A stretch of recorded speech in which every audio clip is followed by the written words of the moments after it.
The goal of meiosis is to produce haploid gametes. The reason that we need to produce haploid gametes is that when two cells come together for fertilization, it restores the diploid state. So our overall goal of meiosis is to make these unique gametes that have half of the chromosomes that are needed for the diploid organism. Before we move on, you may want to review your notes. Specifically, recall what homologous chromosomes are and how they compare to sister chromatids. You'll want to know the difference between the two. You'll want to know where they are produced or where they come from. And then by the end of meiosis, you'll want to understand where they separate and how that relates to the diploid or haploid state of the cell. You'll also want to know about diploid and haploid, what types of cells are diploid and haploid, and how to identify based on the presence of homologous chromosomes or sister chromatids as homologous chromosomes, what type of cell you have. And then it would also probably be beneficial to review the stages of mitosis. We really are focusing more on meiosis, but the stages of meiosis reflect those of mitosis, and so it would be helpful to know how your chromosomes are moving and how they're separating. Because one of the things I will ask you to do is to compare the major differences, not all the differences, but the major differences between mitosis and meiosis. Meiosis is cell division that is specific for the gametes. Remember that either mitosis or meiosis are part of the cell cycle as a whole. And so when the cell is not dividing, it is in interphase. Remember that interphase is the time frame of the cell where it is growing, it is performing its job in the organism, and it is also performing DNA synthesis in order to replicate chromosomes so that we have enough chromosomes to distribute to our cells. Meiosis itself is broken into two major phases, meiosis 1 followed by meiosis 2. This is our first major difference between mitosis and meiosis, in that we have two cell divisions in meiosis.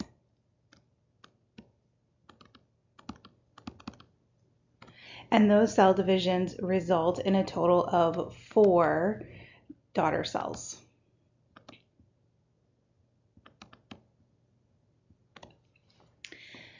Two more differences between mitosis and meiosis is that during meiosis 1, we separate homologous chromosomes. During mitosis, we only separate chromatids. We only separate those sister chromatids. And what that does is it helps us to maintain our chromosome number. But when we separate homologous chromosomes at the end of meiosis 1, what we're doing is cutting our number of chromosomes from diploid to haploid. And you can see that represented here. We've got 2 pairs of homologous chromosomes. We've got a slightly larger set of chromosomes and a slightly smaller set of chromosomes. And throughout the process of meiosis, each cell ends up with only 1 copy of the larger chromosome and 1 copy of the smaller chromosome. If we're counting chromosomes, we count them based on the number of centromeres. So if we start here in meiosis 1, we've got 1, 2, 3, 4. By the end of meiosis 1, we have 1, 2. So we have n equals 2 here, and 1, 2, n equals 2 here. Back at the beginning, we started out with 2n equals 4. At the end of meiosis 1, we end up with 1n equals 2. So our third difference now, or fourth difference, I guess, is that we have reduced our chromosome number. So we've gone from diploid to haploid. And remember, that's one of our goals because we're making these gametes that then need to fuse later and restore that diploid number.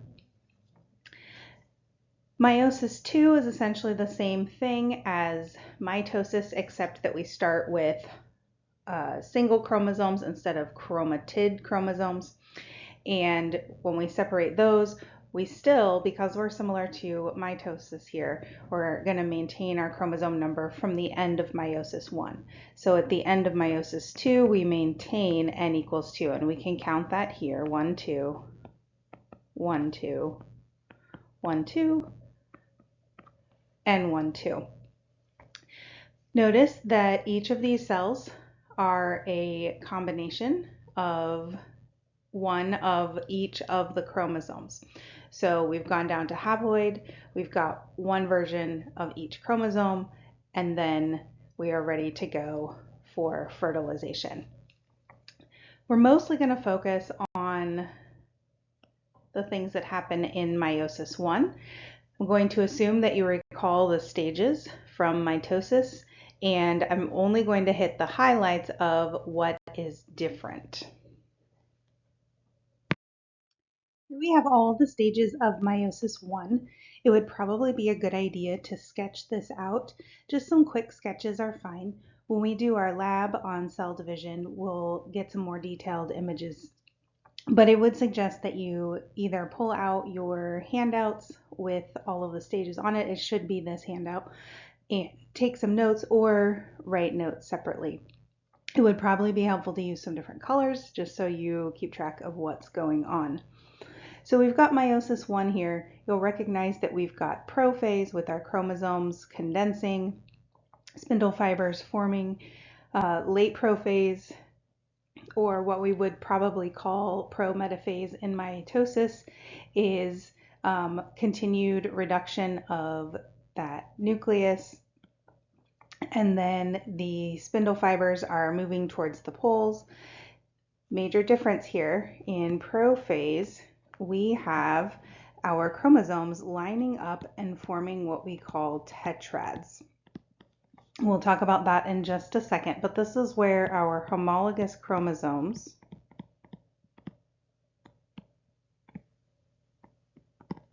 in their sister chromatid form, so these are sister chromatids and homologous pairs here. Homologous chromosomes pair and exchange material. And that exchange material is going to be another difference between mitosis and meiosis. That is ultimately going to lead to genetic variation by the end of meiosis. Then we have lining up at the metaphase plate. This is going to be another place where we see some difference in the process of mitosis and meiosis. And that this is going to, depending on the way that these chromosomes line up, lead to something called independent assortment.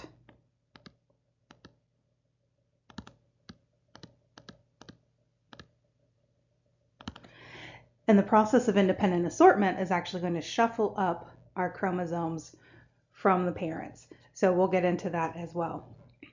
Once our chromosomes separate in anaphase, here we have separated our homologous chromosomes to reduce our chromosome number. And you'll notice that these chromosomes are now a little bit different. Each one is a little bit different from the original. We look at our originals here. We have all red chromosomes or all blue chromosomes. And now we have these chromosomes that are a combination. And that is going to relate back to our process in prophase where our tetrads lined up and they did this genetic exchange. That genetic exchange is called crossing over, and we'll talk about that. Then we get to telophase. Nothing special or new here. Our chromosomes have separated, moved to the poles. Cytokinesis takes place. So let's talk about some of these key steps that I mentioned. The first difference we see between mitosis and meiosis comes up in prophase. So remember that in prophase, our chromosomes are condensing, our nuclear envelope is dissolving, our spindle fibers and microtubules are forming, and those microtubules are moving towards our chromosomes. They're going to attach at the kinetochore, and then eventually they're going to work to move those chromosomes around the cell. During meiosis 1, we get something called synapsis. There's several new terms here. Synapsis is when our homologous chromosomes line up and pair up. So I've got a quick image up here on the right. What's going on here is that we have our sister chromatids that were produced during S phase, and they are going to line up with their homologous pair. Now this is where students start to get a little confused on the term, so you really want to make sure that you understand the difference between sister chromatids and homologous chromosomes. Remember that our sister chromatids are identical copies that were made during S phase. Our homologous chromosomes are chromosomes that are same size, same shape, same gene order. One came from mom, one came from dad, and they are the basically other half of our chromosome. Now during mitosis, they never interact with one another.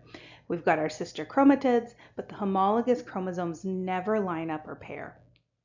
In meiosis though, they do line up and pair, and we call that process synapsis. The structure that forms during synapsis is called a tetrad. Tetra meaning 4, so we've got 4 chromatids here, and we remember that we count them as 2 chromosomes. So we have 4 chromatids, but we have 2 chromosomes. During the process of crossing over, the chromosomes actually exchange little bits of genetic information. So at the points where they have lined up, they actually swap nucleotides. And a little bit later in the semester, we'll talk about the mechanism for it. It's quite complicated. It requires several different enzymes that come in, open up the double helix, cross single strands of the double helix, and so essentially what you have is a 4-stranded complex where 2 of the strands have been swapped in the center. So don't let that make you too crazy at the moment. I did give you a handout that has a structure called a holiday junction. And I'm not going to specifically test on that at the moment, but it does show you what's happening during crossing over. For now, we're just going to think about it as an exchange of genetic information. So what we're going to end up with are these chromosomes that have a section that belongs to the other half. And please forgive my horrendous drawings with this pen.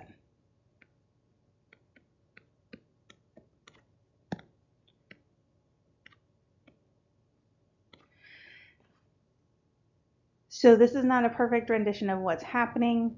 It's a little bit more complicated than that, but this is the general gist. The inside chromosomes are going to swap pieces. The outside chromosomes are not going to be a part of this. They are going to remain the same. So the outside chromosomes are going to be the same as the originals. And then those inside chromosomes are going to be our new chromosomes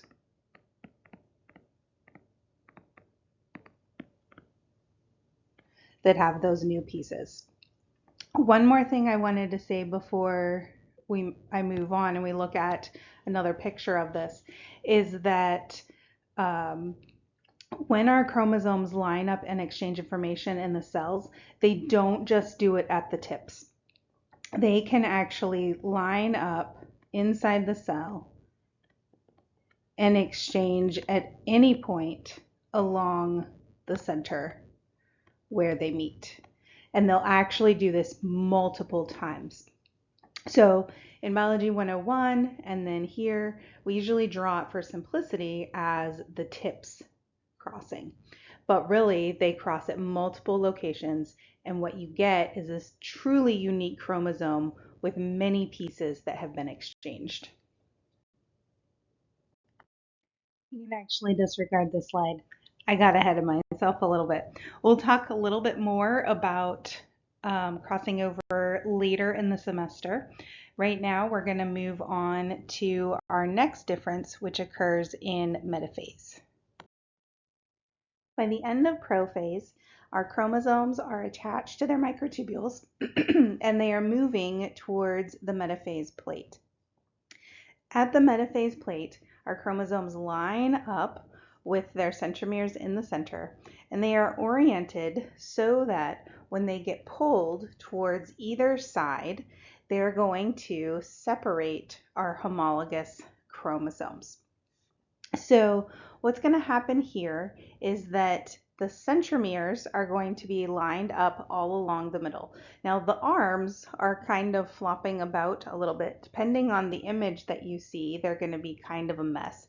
We draw them because we're using a model, nice and neat with their arms all lined up. They're not necessarily like that in the cell, so just keep that in mind. Remember that we have done crossing over. Our image here just shows it at the ends. This one specifically only shows it at one end. Keep in mind crossing overs happened all along. Random alignment, as our textbook calls it, or as I will probably call it, independent assortment,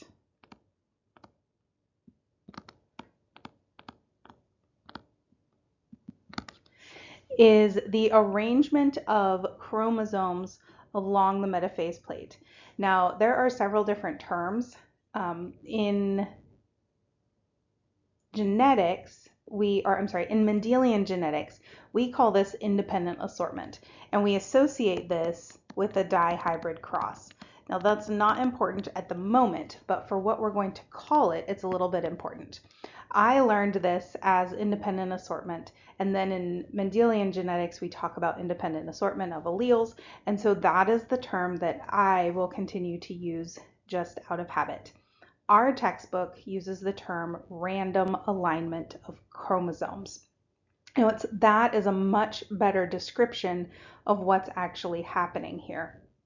Independent assortment is sort of related to our alleles shuffling up during meiosis, which is what's happening. They are assorting into gametes separately of one another. But at metaphase, what we're really seeing is the process of that separating into gametes by a random alignment. So what we mean by random alignment is basically the outcome of the separation of homologous chromosomes. So let's show a cell. Option 1 is going to be the option up here in the right-hand corner. So we've got our large chromosome and our small chromosomes. We've got our homologous pairs, and we've got our imaginary metaphase plate there. Option 1 for our chromosomes aligning is for the red chromosomes to be on one side and the blue chromosomes to be on the other. Now imagine these separating. If these were to separate, we would get two cells. I'm just going to draw them small. One with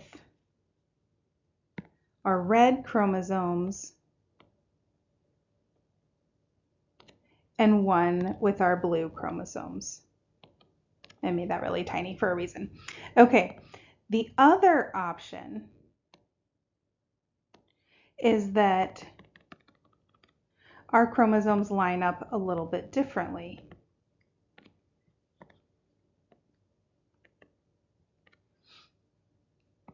And in this option, it doesn't matter which one we flip, but one of them is flipped.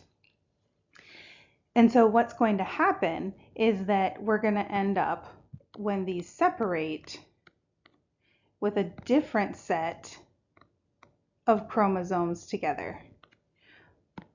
One red and one blue. And if we were to follow these all the way through to the end, you would see that the 4 that are together are all different combinations because we've got 2 different types of chromosomes and 2 different ways that we can orient.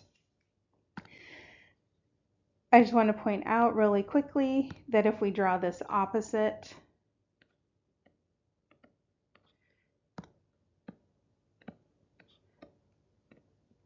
we're essentially going to kind of end up with the same thing.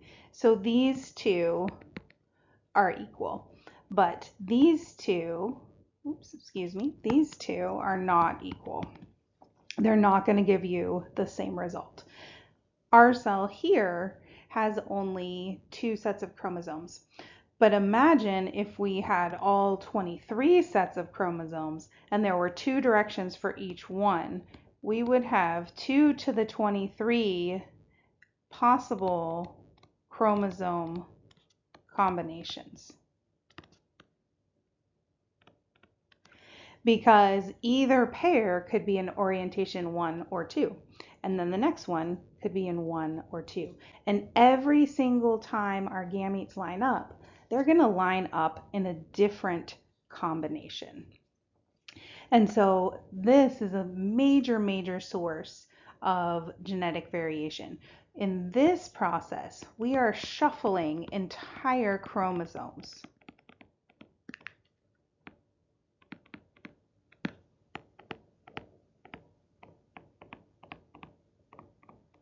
And then that is on top of the fact that we already have this crossing over that's happened that has given us brand new chromosomes in the center. And so we have new combinations of entire chromosomes. And we also have new combinations of single chromosomes that are made up of both of the parental homologous chromosomes. So we have an incredible amount of variation from these 2 processes. So random alignment is when the chromosomes line up. We don't actually see the result until we get to anaphase and then telophase. During the process of anaphase 1, we are going to separate our homologous chromosomes. So when we separate our homologous chromosomes, this is where we are going to reduce our chromosome number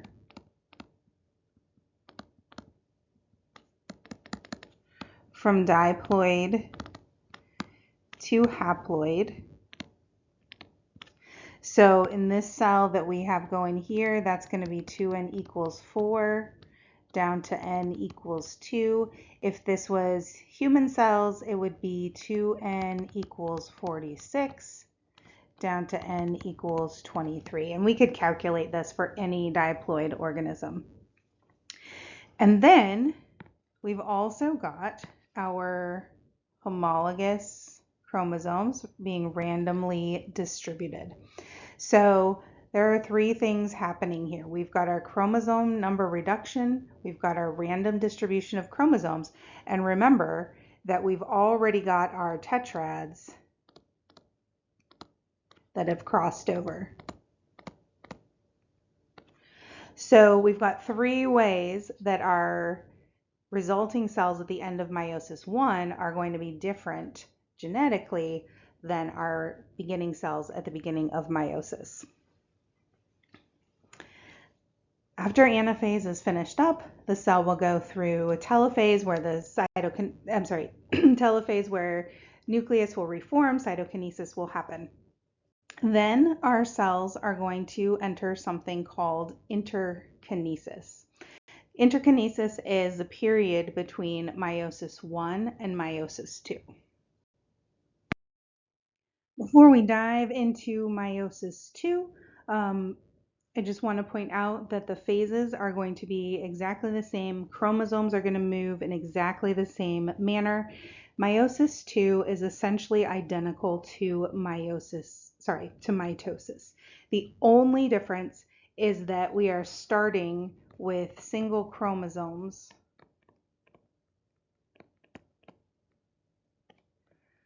not homologous chromosomes or sister chromatids. I'm sorry, not homologous chromosomes, but with sister chromatids.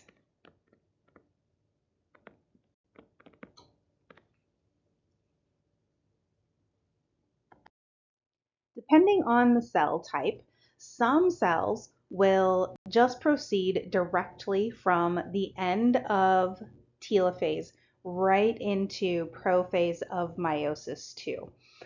It may not even have a nuclear envelope that fully reforms. It just depends on the cell type. If the nuclear envelope does reform, the cell will enter something called interkinesis. So in interkinesis, there is some relaxing of the chromosome, the spindle fiber breaks down, the nuclear envelope reforms. Now, this is not a full jump back out of meiosis. We're not going back into interphase. We are not doing any gap phases or synthesis. It's basically kind of a rest phase for the cell before it does its next set of divisions.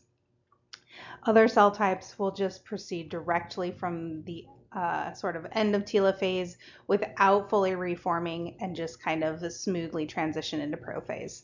I am not worried about you knowing any specific cells that do one or the other. So we're not going to cover too much with meiosis. You can see here that it looks very, very similar to mitosis. You have to kind of think about very closely about what's happening with our chromosomes because remember, the only difference is that we don't have our homologous chromosomes there. So we're just starting out with a smaller number of chromosomes than we would have at the beginning of meiosis. But you can see the new chromosomes we have here.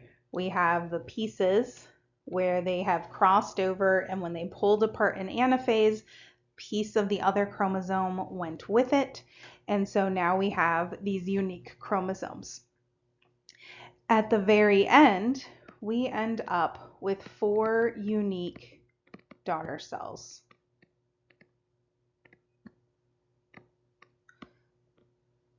And remember, they are haploid. So these 4 unique daughter cells, we've got new chromosomes in there. We've got new combinations of our individual types of chromosomes. Those unique daughter cells are different from the parent, and they're all different from one another. Now, this diagram only shows one of the resulting random alignment positions.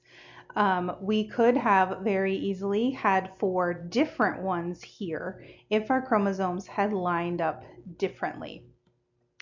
And if you happen to just sketch that out, you'll see that if they would have lined up with one red, one blue, and then the other red, blue flopped, what you would get here are new combinations of red and blue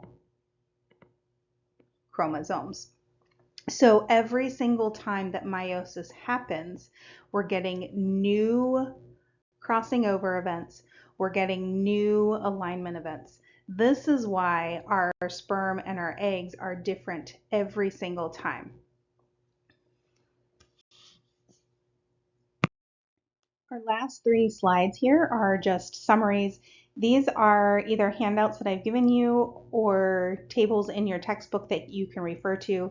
They're all in your textbook. I may have given you some or all of these. So we've got table 2.2 that shows just a summary of what's going on in meiosis. You'll want to know what happens in each phase with a focus on the key things that are different from mitosis and meiosis. So you'll definitely want to know about crossing over. You'll definitely want to know about random alignment, diploid haploid separation of homologous chromosomes versus sister chromatids. Table 2.3 is a comparison of the three processes. I love to ask this question. How are they different? How are they similar? Again, in this class, we're really kind of focusing on mitosis and meiosis. So um, it's kind of going to be the big broad differences. We've really gone over all of them, so it shouldn't be too shocking at this point, but there is a nice little summary table for you here. And then here is a lovely figure that shows you all of the differences between the two processes.